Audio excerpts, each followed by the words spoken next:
அனைத்து நல்லுள்ளங்களுக்கும் வணக்கம். நான் உங்கள் ரவிக்குமார். தொடர்ந்து நம்ம ஜியோ பாலிடிக்ஸ் அடுத்தடுத்த அப்டேட் நம்ம பார்த்துட்ருக்கோம். இன்று ஒரு முக்கியமான நாள். கத்தாரில் தோஹாவில் பேச்சுவார்த்தை நடத்த போகிறதா அனௌன்ஸ் பண்ணிட்டாங்க. 2 டீமுமே தரையிறங்கிட்டாங்க. ஆனால் 2 டீமில் முன்னுக்கு பின் முரணான தகவல்களை சொல்கிறாங்க. வழக்கமாக எனக்கு ஈரான் மீது இருந்த நம்பிக்கை நேற்றிருந்து கொஞ்சம் சுக்குநூறாக உடைச்சிட்டாங்க. அதுவும் குறிப்பாக அதிபர் பெசஸ்கியன் அவர்களே ஃபேக்காக ஒரு நியூஸை போட்டிருக்கிறாரா இல்லை அல்ஜசீரா சொன்னாங்களா எனக்கு தெரியல. ஆனால் ஒரு தவறான தகவலை உலகம் முழுவதும் பரவி இருந்தாங்க. அப்புறம் பார்த்தா அது இல்லைங்கன்னு சொல்லிட்டாங்க. அதுக்கப்புறம் இன்றைக்கி நடத்தப்படுகிற பேச்சுவார்த்தையில் ஈரான் வைக்கப்படுகிற மிக முக்கியமான கோரிக்கைகள் என்ன, அமெரிக்காவுடைய கோரிக்கையை ஏற்க போகிறாங்களா இல்லையா, இது மாதிரி உங்களுக்கு பல கேள்விகளுக்கான விடைகளாக தான் இந்த பதிவுகள் இருக்க போகிறது. அது இல்லாமல் இஸ்ரேலுக்குள்ளார திடீர்னு ஒரு கார் குண்டுவெடிப்பு தாக்குதல் என்று சொல்லப்படுகிறது. சதன் லெபனான் பகுதியில் சுற்றி இருக்கக்கூடிய நிலவரங்கள் என்ன, அப்புறம் மற்ற ஜியோ பாலிடிக்ஸ்ன்னு பார்த்துடலாம், குறிப்பாக பாகிஸ்தானில். ஸோ வீடியோக்குள்ளே போகிறதுக்கு முன்பு நீங்கள் நம்ம சேனலை சப்ஸ்கிரைப் பண்ணலாம். சப்ஸ்கிரைப் பண்ணிட்டு வாங்க. மறக்காம பெல் பட்டன் கிளிக் பண்ணி ஆல் ஆப்ஷன்ஸ் கொடுங்க. வீடியோக்குள்ளே போகலாம்.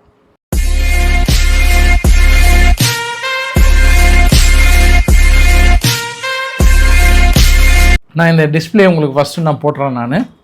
இந்த டிஸ்பிளேவில் அல்ஜசீரா நேற்று என்ன போட்டிருந்தாங்கன்னா, ஈரானுடைய பிரசிடென்ட் பெசஸ்கியன் அவர்கள் என்ன சொல்லியிருக்கிறாருன்னா, எங்களுக்கு $6 பில்லியன், அதாவது $12 பில்லியன், $6 பில்லியன் அமெரிக்காவால் முடக்கி வைக்கப்பட்ட சொத்து வில் பி ரிலீஸ்டு, அவ்வளோதான், கிட்டத்தட்ட ரிலீஸ் பண்ண போகிறாங்க அப்படின்ற மாதிரிலாம் சொன்னாங்க. அது கொஞ்சம் அப்படியே உல்ட்டாவாக மாறி ஃபைனலாக அங்கே ஈரானுடைய சேனல்லாம் என்ன நேற்று செலிப்ரேட் பண்ணியிருந்தாங்க, கேக்கு வெட்டி கொண்டாடி இருந்தாங்கன்னா, ஆல்மோஸ்ட் ஈரானுக்கு அமெரிக்கா ஒரு $6 பில்லியனுக்கு மேலே ரிலீஸ் பண்ணிட்டாங்க. கொண்டாடுங்களே, ஏன் இன்னும் இதை நம்ம கொண்டாடாமல் இருக்கிறோம்லே அப்படின்னு போடுங்களே வெடியே அப்படின்னு கொண்டாடிட்டு இருந்தாங்க நேற்று ஃபுல்லாக. ஆக்சுவலாக அந்த நியூஸ் நான் உங்ககிட்ட நியூஸ் சொல்லி முடித்தேன் நேற்று இரவு பதிவில். அடுத்து 1 ஹவர்லேயே அமெரிக்கா ஐயோ அப்படிலாம் இல்லைங்க, கை தவறி கூட அவ்வளோ சீக்கிரம் போயிடாது, அதுக்கு நாங்கள் நிறைய ரெஸ்ட்ரிக்டட் வச்சுருக்கோம், அதெல்லாம் ஃபுல்ஃபில் பண்ணாமல் நாங்கள் ரிலீஸ் பண்ணுறதுக்கான வாய்ப்புகள் இல்லைன்னாங்க. சரி, அதை அப்படியே நான் விட்டாச்சு. அப்புறம் இன்றைக்கி கத்தார் இன்றைக்கி செய்தியாளர்களை சந்திக்கிறாங்க. ஏன்னா அவங்க தானே பேச்சுவார்த்தையை 2 தரப்புலையும் நடத்த போகிறாங்க.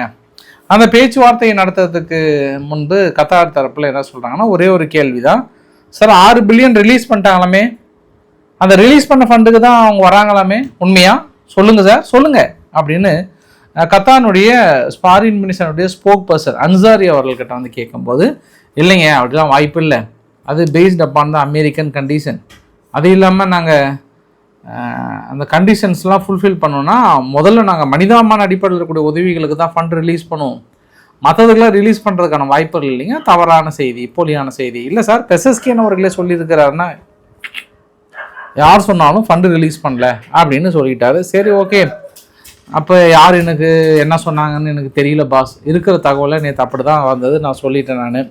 அப்போ யார் சார் வந்திருக்கிறாங்க, அமெரிக்காவிலிருந்து ஜெரால்டு குஷ்னர் அவர்களும் ஸ்டீவ் விக்ஸாப் அவர்களும் வந்துட்டாங்க, முன்கூட்டியே வந்துட்டாங்க. அப்போ ஈரான் தரப்பில் என்ன சொன்னாங்க, அதாவது ஈரானுடைய ஃபாரின் மினிஸ்டரோட ஸ்போக் பர்சன் பஹாக்கி அவர்கள் என்ன சொல்கிறாருன்னா, மொத்தம் எங்களுக்கு 5 condition. First condition America commitment பண்ண மாதிரி அந்த எல்லா ஃப்ரண்ட்லேயும் போர் நிறுத்தத்தை கொண்டு வரணும், முன்களத்தில் எல்லா இடத்துலையும், எஸ்பெஷலி இன் லெபனான். ஏன்னா நாங்கள் க்ளூ 1 + MOUவில் அதுதான் சைன் பண்ணியிருக்கோம். அமெரிக்கா அவங்க கமிட்மெண்ட்டை ஹானராக ஃபுல்ஃபில் பண்ணணும், உண்மையாக உறுதியாக ஃபுல்ஃபில் பண்ணணும். குறிப்பாக இஸ்ரேல் எங்களோட கோரிக்கையை கண்டிப்பாக நிறைவேற்றியே ஆகணும். நோ பிளான், எங்களுக்கு அமெரிக்கானுடைய ரெப்ரசன்டேட்டிவை மீட் பண்ணுவதற்கான பிளான் எங்களுக்கு இப்போதைக்கு கிடையாது. தோஹாவில் வருகின்ற நாட்களில் எப்பவுமே கிடையாது. நான் இனிமேட்டு அவங்கக்கிட்ட இன்னும் கொஞ்சம் நாளைக்கு மீட் பண்ணுறதா இல்லை. தோஹாவுக்கு டுமாரோ போகிறோமா அப்படின்னா அங்கே போகிறோம், ஆனால் MOU எப்படி இம்ப்ளிமெண்ட் பண்ண போகிறோம் தான் நாங்கள் பேச போகிறோம். ஈரானுடைய அசட்டை அவங்க கத்தாரில் இருக்கக்கூடிய பார்ட்டிஸ் எல்லாமே ரிலீஸ் பண்ணுவதற்கான பேச்சுவார்த்தையை நடத்த போகிறோம்.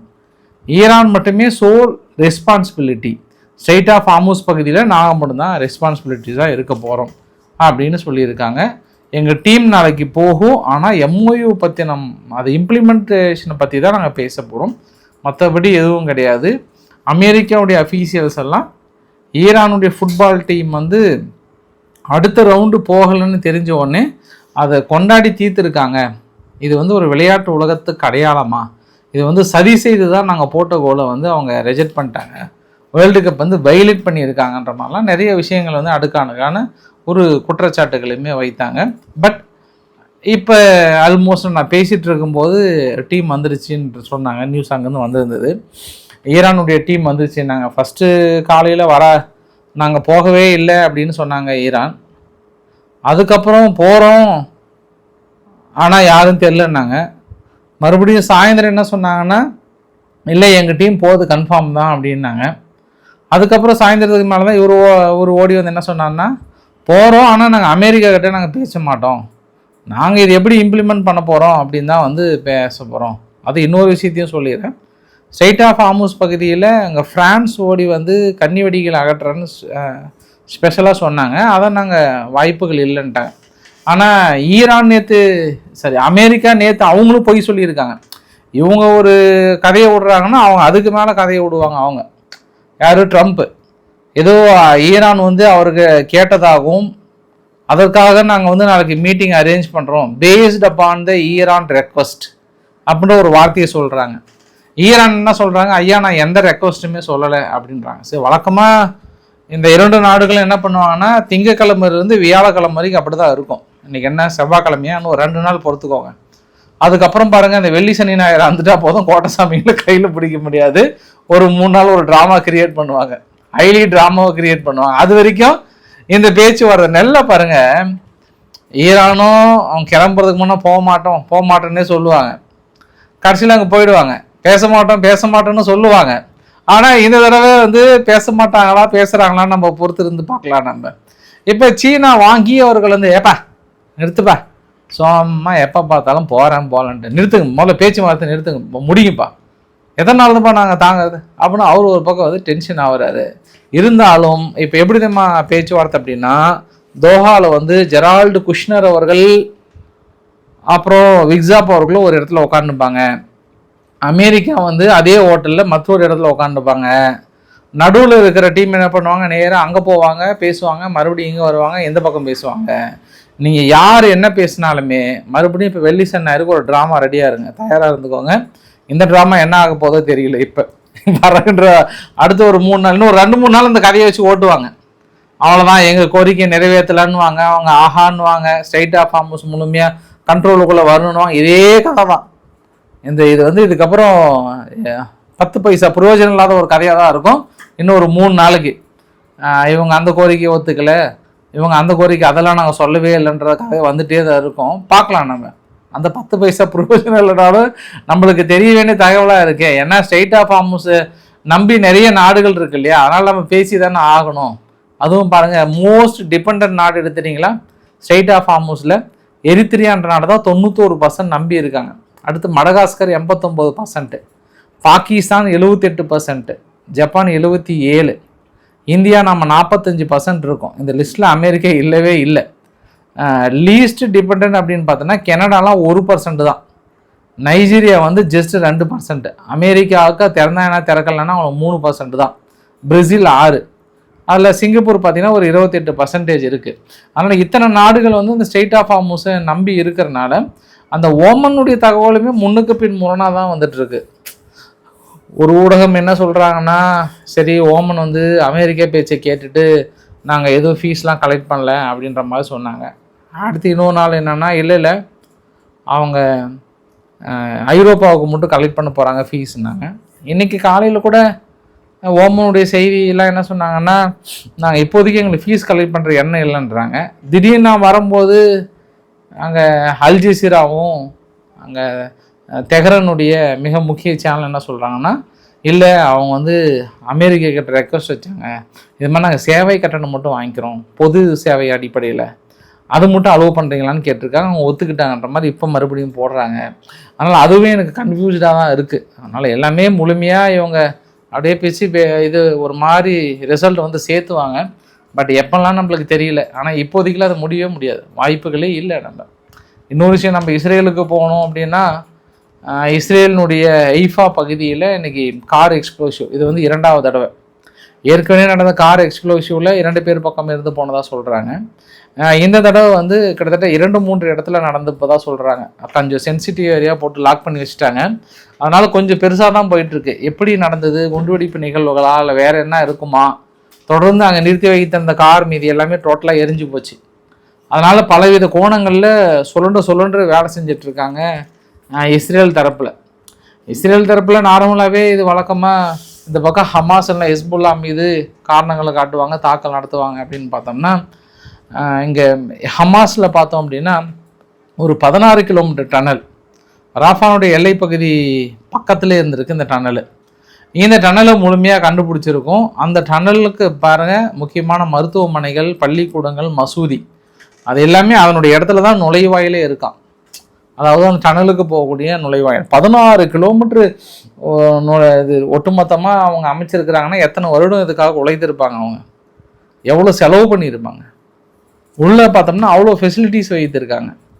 இன்றைக்கி ஓரளவுக்கு பாதியை வந்து ஃபுல்லாக வெடிக்க வச்சுட்டு மீதி இருக்கிறது என்ன பண்ணிட்டாங்க, அந்த சிமெண்ட்டு ஃபுல்லாக உள்ளே இது பண்ணிட்டாங்க. சிமெண்ட் கரைசல் மாதிரி இருக்குல்ல, அதை ஃபுல்லாக உள்ளே கொட்டிட்டாங்க.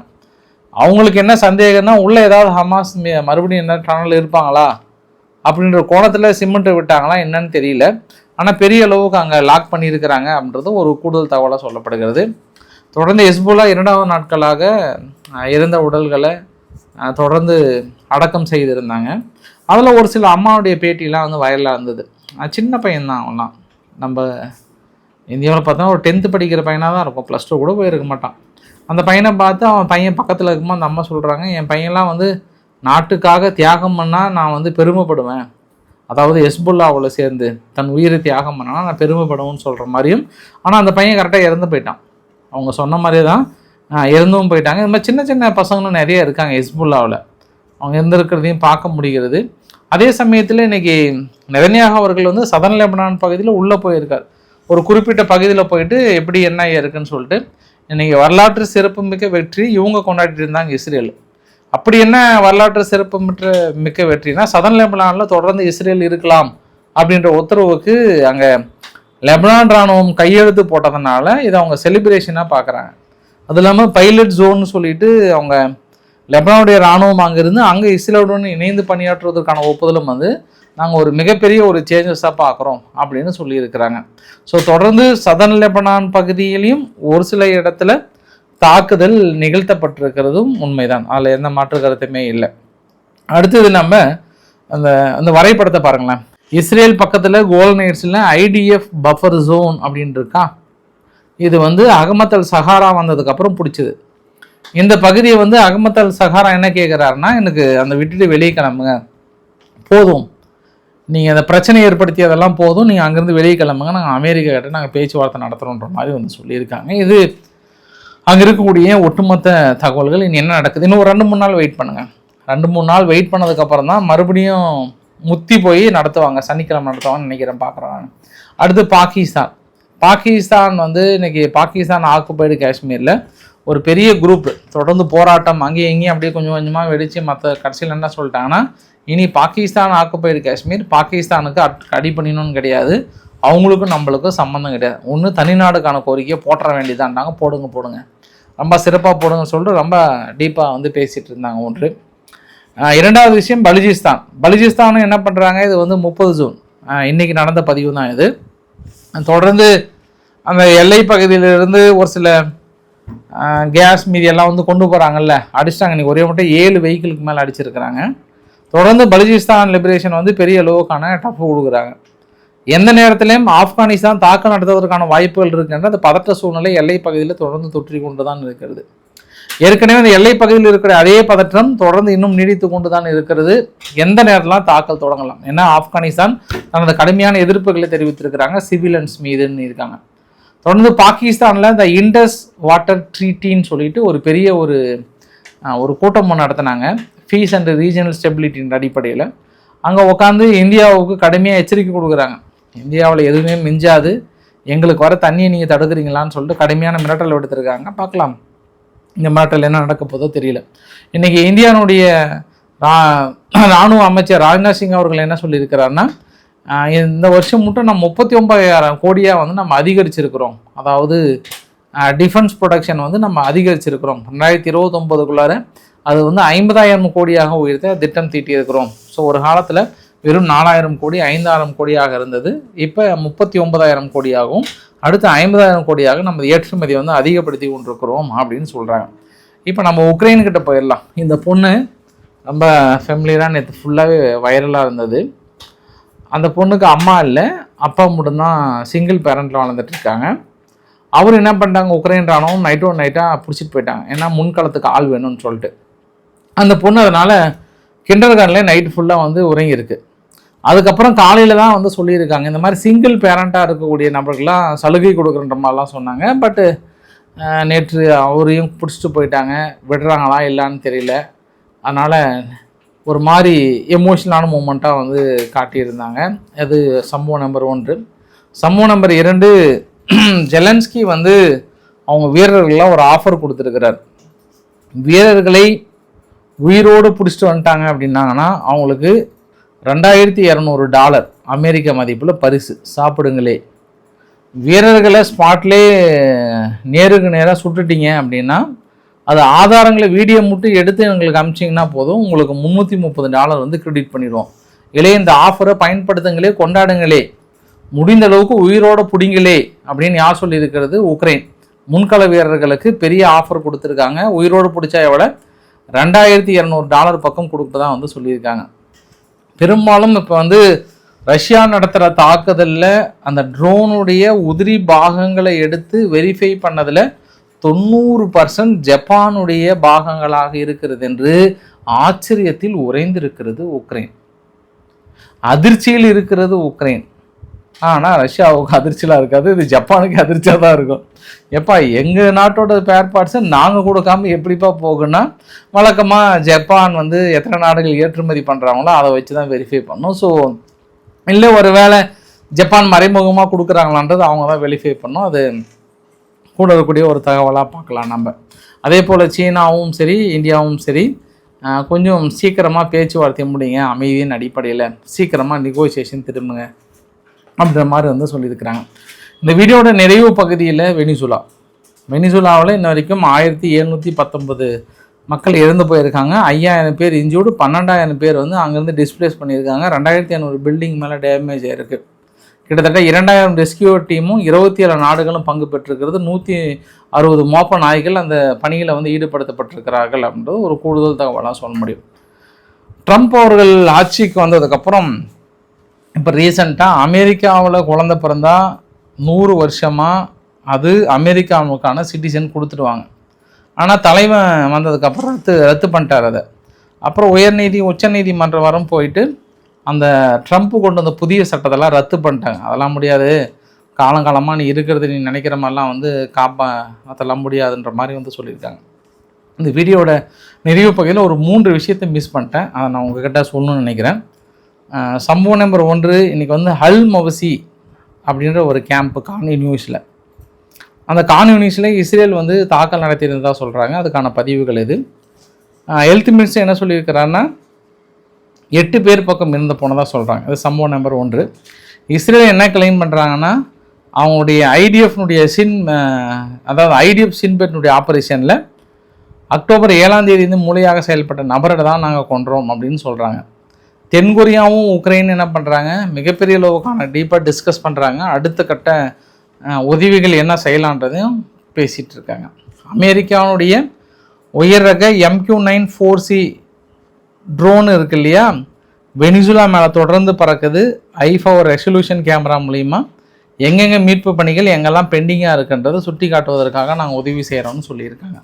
ஸோ இன்றைக்கு ஓரளவுக்கான தகவலை கமெண்ட் பண்ணிக்கிறேன். பிடிச்சிருந்தா லைக் பண்ணுங்கள், ஃப்ரெண்ட்ஸுக்கு ஷேர் பண்ணுங்கள், சப்ஸ்கிரைப் பண்ணுங்கள். ரவிக்குமார் RK சோமுச்சல். நன்றி, வணக்கம்.